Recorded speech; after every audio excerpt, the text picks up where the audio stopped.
আসসালামু আলাইকুম। খুব ভালো লাগলো পুরনো জগতে ফিরে এসে।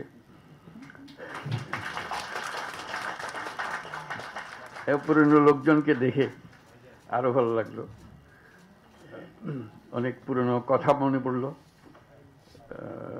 এমআরের জন্ম কাহিনী মনে পড়লো, কোথা থেকে আসলো, কিভাবে আসলো, এবং সময়টাও খুব খুব অ্যাপ্রোপ্রিয়েট, উপযুক্ত সময়, যে সময় আমরা এখানে আজকে একত্র হয়েছি। কারণ অতীতে যেসব কথা বলছিলাম একদম শুরুর দিকে, অনেকটা ঠাট্টা মস্কারি মতো করেই বলছিলাম, কিন্তু সিরিয়াসলি তার পেছনে মিন করছিলাম। আমরা যখন গ্রামীণ ব্যাংক করলাম, আপত্তি উঠলো এটাকে ব্যাংক বলা যাবে কিনা। গরিব মানুষের টাকা দেওয়া, এটাকে ব্যাংক হলো নাকি? একটা ব্যাংকের অপমান করছেন আপনি, এটা একটা বড় ইস্যু হয়ে গেল।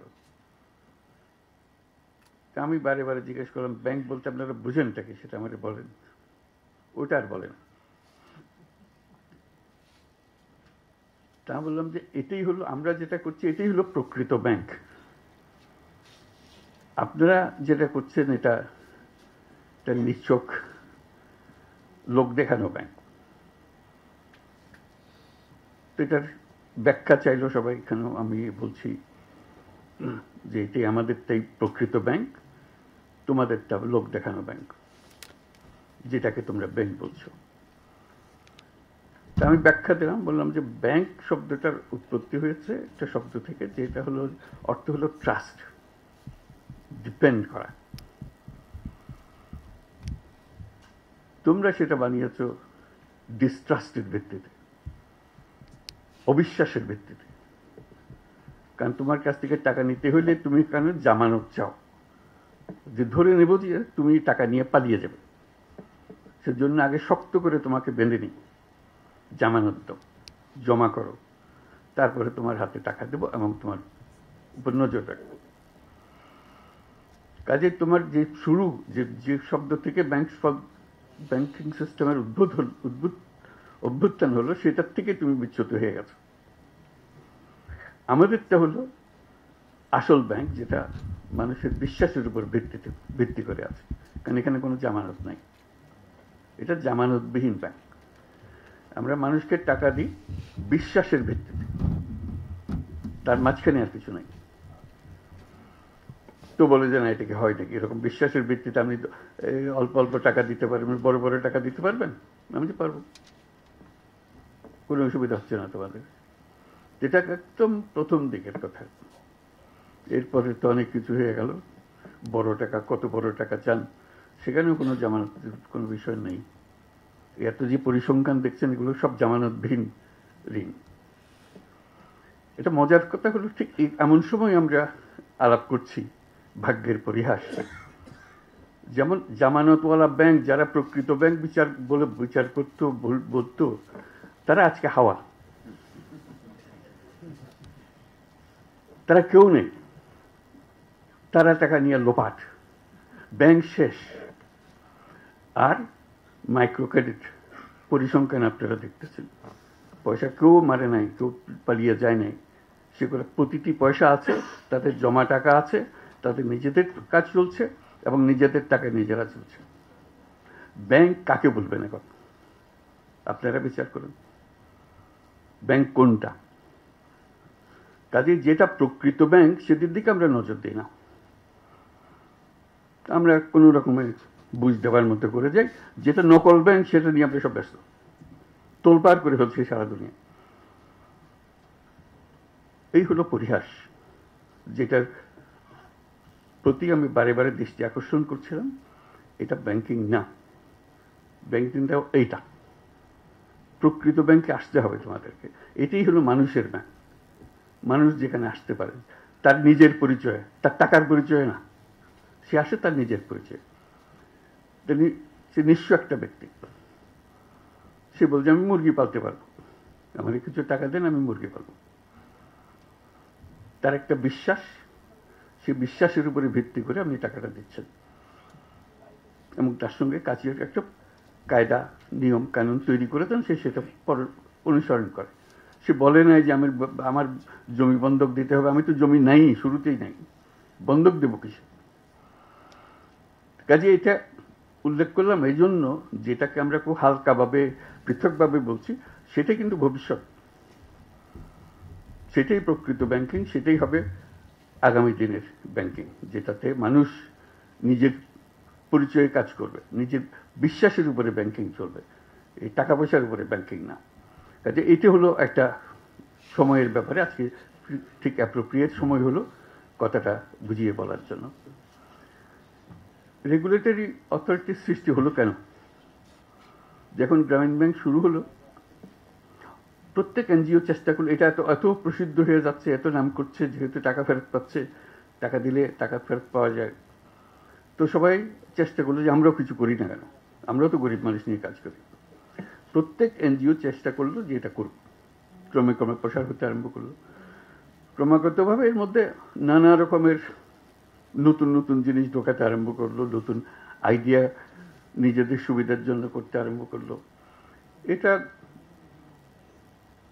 ভবিষ্যতের জন্য খারাপ হবে এটা মনে করে যে এটার কোনো একটা রেগুলেটরি অথরিটি হওয়ার দরকার। আমরা বাংলাদেশ ব্যাংকের সঙ্গে যোগাযোগ করলাম, বাংলাদেশ বলছে এটা আমাদের কাজ না। অর্থ মন্ত্রণালয়ের সঙ্গে কাজ করলাম, অর্থ মন্ত্রণালয় প্রথমে খুব গুরুত্ব দিল না, পরে বললো যে কী করতে হবে আমাদেরকে বলে। তখন আমরা বলি একটা রেগুলেটরি অথরিটি হওয়ার দরকার, কারণ যে হারে এটা বাড়ছে, এটা একটা বড় রকমের সমস্যার সৃষ্টি করতে পারে। এটা নিয়ে লাভ করে বারে বারে বৈঠক হলো অর্থ মন্ত্রণালয়ে। তখন গভর্নর ছিলেন ফখরুদ্দিন সাহেব, সেটা সমর্থন করলো। একটা জায়গায় প্যাচ লাগলো যে আমি রেগুলেটরি অথরিটি হবে, কিন্তু এটা বাংলাদেশ ব্যাংকের অধীনে হবে না। এটাতে আমি ঘোরতরভাবে আপত্তি দিলাম, এটা বাংলাদেশ ব্যাংকের অধীনে হতেই পারবে না। তারা ব্যাখ্যা চাইল, রেগুলেটরি অথরিটি হতে হলে একমাত্র প্রতিষ্ঠান হলো বাংলাদেশ ব্যাংক, সেন্ট্রাল ব্যাংক। আমি একটা কথা ব্যাখ্যা করলাম, সেটা বহুবার বহু দেশে বলেছি, এখন বলি। সেটা হলো, দেখো আমরা যদিও এটাকে ব্যাংক বলি, গ্রামীণ ব্যাংকও ব্যাংক, অন্যান্য ব্যাংকও ব্যাংক, কিন্তু জিনিস তফাৎ, ভিন্ন জিনিস, একেবারে ভিন্ন। কীরকম ভিন্ন? তা আমি উদাহরণ দিতাম, এখনও সেই উদাহরণ আবার বলবো আপনাদেরকে। আমি বললাম যে দেখেন, আমেরিকান ফুটবলও ফুটবল, ইউরোপিয়ান ফুটবলও ফুটবল, কিন্তু খেলা ভিন্ন।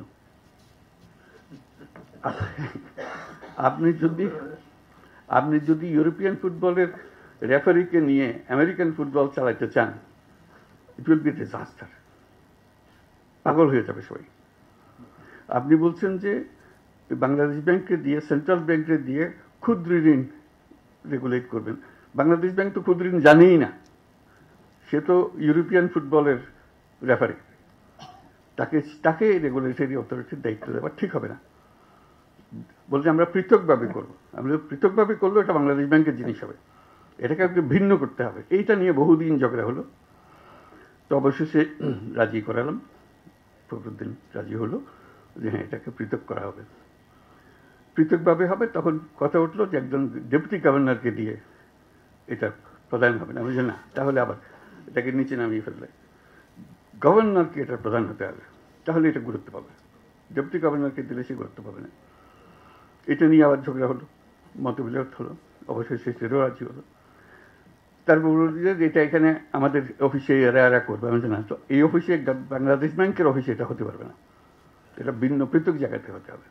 মানুষ যেন জানে তার রেগুলেটরি অথরিটি ওইটা। বাংলাদেশ ব্যাংকের সঙ্গে কনফিউজ করে ফেললে বাংলাদেশ ব্যাংকের ইনফ্লুয়েন্স আসতে থাকবে, যেই করো ওই করো, এটা ঠিক হবে না। অবশেষে সেই হলো, আজকে সেটা নতুন বিল্ডিং হলো।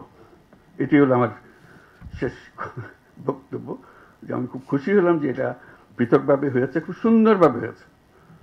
যারা পৃথকভাবে করেছে তারা বাংলাদেশ ব্যাংকের অনেক লোক ছিল, কিন্তু তারা জিনিসটা বোঝার চেষ্টা করেছে এবং সেই যে বোঝার প্রতি সম্মান করে তারা সেই নিয়মকানুনগুলো করেছে। তারা যদি বাংলাদেশ ব্যাংকের অন্যান্য ব্যাংকের যে রেগুলেটরি নিয়মকানুন এগুলো এটার উপরে যদি স্থাপন করতো, তাহলে মাইক্রো ক্রেডিট সেদিনই শেষ হয়ে যেত, ওরা আর খুঁজে পাওয়া যেত না। তারা যেহেতু এটাকে সম্মান করেছে, বোঝার চেষ্টা করেছে, সেটার নিয়ম ধরে ধরে তারা অগ্রসর হয়েছে, তার জন্য আজকে এতদূর অগ্রসর হতে পেরেছে। আমি তাদেরকে বাহবা দিচ্ছি, ধন্যবাদ দিচ্ছি। বাংলাদেশ ব্যাংকের যারা এখানে এসে কাজ করেছেন এবং এই মাইক্রো ক্রেডিট রেগুলেটরি অথরিটি এতদূর নিয়ে এসছে, তাদের সবাইকে অভিনন্দন জানাচ্ছি যে এই কাজটা এত দূরে নিয়ে আসে। আরেকটা ফল হলো, এই সমস্যা শুধু বাংলাদেশের না, যে দেশেই মাইক্রো ক্রেডিট হয় সে দেশেই প্রবলেম হয় রেগুলেশন। কারণ এটা সেন্ট্রাল ব্যাংকের কোনো ব্যাংকিং নিয়মের মধ্যে পড়ে না, এক্সিস্টিং ব্যাংকিং নিয়ম পড়ে। তো আমি বারে বারে বলে আসছি তোমাদের এত কথা চিন্তা করার কারণে বাংলাদেশ অলরেডি এর সমাধান দিয়ে দিয়েছে। Micro credit regulatory authority, just follow them, তাদের নিয়ম কানুন নিয়ে আসো, তোমরা সেভাবে করো। বহু দেশ সেটা অনুসরণ করেছে। তারা যেহেতু দেখছে যে এটা বড় হচ্ছে, এটাকে সামাল দিতে হবে, কাজে এটা মাইক্রো ক্রেডিট রেগুলেটরি অথরিটি শুধু যে বাংলাদেশের জন্য কাজ করেছে তা না, এটা আন্তর্জাতিকভাবে অনেক দেশের সহায়ক হয়েছে, সাহায্য করেছে যে জিনিসটা করে দেওয়ার জন্য। তো সেটার জন্য আমি অভিনন্দন জানাচ্ছি মাইক্রো ক্রেডিট রেগুলেটরি অথরিটিকে, যেটা পৃথিবীতে একটা দৃষ্টান্ত স্থাপন করার জন্য, একটা অধ্যায় সৃষ্টি করার জন্য। মাইক্রো ক্রেডিটের যে কন্টিনিউয়াম যেভাবে এটা চলছে, তার মধ্যে মাইক্রো ক্রেডিট রেগুলেটরি অথরিটির একটা বিরাট অধ্যায়। এটা ছোটোখাটো জিনিস না। কাজে এই সম্মান, এই ঐতিহাসিক গুরুত্ব আমরা তাদেরকে দেব, অবশ্য পৃথিবী দেবে, দেশ দেবে, যে গুরুত্বপূর্ণ ভূমিকা তারা পালন করেছে এবং সুন্দরভাবে পালন করেছে। সেই জন্য আমরা তাদেরকে ভাবা দিচ্ছি এত সুন্দর করে পালন করে। এটা সহজ জগৎ নয়, এটা নিশ্চিত করে বলতে পারি এটা সহজ জগৎ নয়, কিন্তু তারা এই এই জগৎকে অত্যন্ত সুন্দরভাবে পরিচালনা করেছে এবং করছে। ভবিষ্যতে আশা করি আরও সুন্দরভাবে এটাকে পরিচালনা করবে। অনেকগুলো বিষয় আছে, আমি মাঝে মাঝে কথাগুলো বলেছি, আজকেও আবার বলি, সুযোগ পেয়েছি, যে এখন আমরা এমন স্তরে এসেছি, মাইক্রো ক্রেডিটের যেটা পরিসংখ্যান এখানে দেওয়া আছে, আর নতুন চিন্তা করতে হবে। এখানে মাইক্রো ক্রেডিট ব্যাংক স্থাপন, এটা এখন এনজিও। কাজে এনজিওর থেকে উত্তরণ হতে হবে। এনজিও পর্যায়ে রয়ে গেলে এটা ঠিক আবার ওই ব্যাংকিং মেজাজে আসবে না। মেজাজে আসতে হলে তাকে ব্যাংক হতে হবে। এই মাইক্রো ক্রেডিট ব্যাংক নামে একটা আইন করতে হবে, যেটা আইনের কথা আভাসিক নিতে আমরা পাচ্ছি এখানে। এটা পরিষ্কারভাবে এটা নতুন একটা ব্যাংক হতে হবে, নতুন একটা আইনে। সেটা regulatory authority, micro credit regulatory authority হতে পারে, ভিন্ন অথরিটি হতে পারে, কিন্তু we need a separate banking law. যেখানে এখন যেটা পরিসংখ্যানে দেখছেন, তারা সদস্যদের সঞ্চয় নিতে পারে, বাইরের কারোর ডিপোজিট নিতে পারে না। এটা একটা তার সীমাবদ্ধতা। ফলে সীমাবদ্ধতার ফলে তাকে অপরের কাছে হাত পাততে হয়, দায়বদ্ধ হতে হয়। কেন হবে? সে এত সুন্দর ব্যাংকিং করে, আরেকজনের হাতে হাত পেতে কেন করবে? সে তার মধ্যে কি অভাব আছে যেটা সমবায় ব্যাংকে ছিল, এদের কাছে নেই? সমবায় ব্যাংকে আপনারা ব্যাংক বলছেন, মাইক্রো ক্রেডিট ব্যাংকে আপনারা ব্যাংক বলবেন না, তাকে সেই অধিকার দেবেন না। কি পাস করতে হবে তাকে এটা করার জন্য? সে সব কিছু পাস করে এসছে। কাজে আমার মনে হয় এটা সময় এসছে যে এটা মাইক্রো ক্রেডিট ব্যাংক আইনে করা। এরকম একটা প্রস্তাব একটি দেশকে দিতে গিয়ে বিপদেও পড়ছি আমি। সে খুব বিপদের কথা বলি। তারা বিরাট মাইক্রো ক্রেডিট প্রোগ্রাম করেছে, সারা দেশ জুড়ে করেছে, বিশাল দেশ। ওই মাইক্রো ক্রেডিটের মধ্যে আলাদা করে রেখে দিয়েছে। তাহলে বলি এত সুন্দর কাজ করছে, এত বড় বড় কাজ করছে, তোমরা একে ব্যাংকিং লাইসেন্স দাও না কেন? কি অভাব তাতে? বলে যে না, একটা মাইক্রো ক্রেডিটের বাইরে ওরা পারবে না। আমি যদি দিয়ে দেখো তো একবার।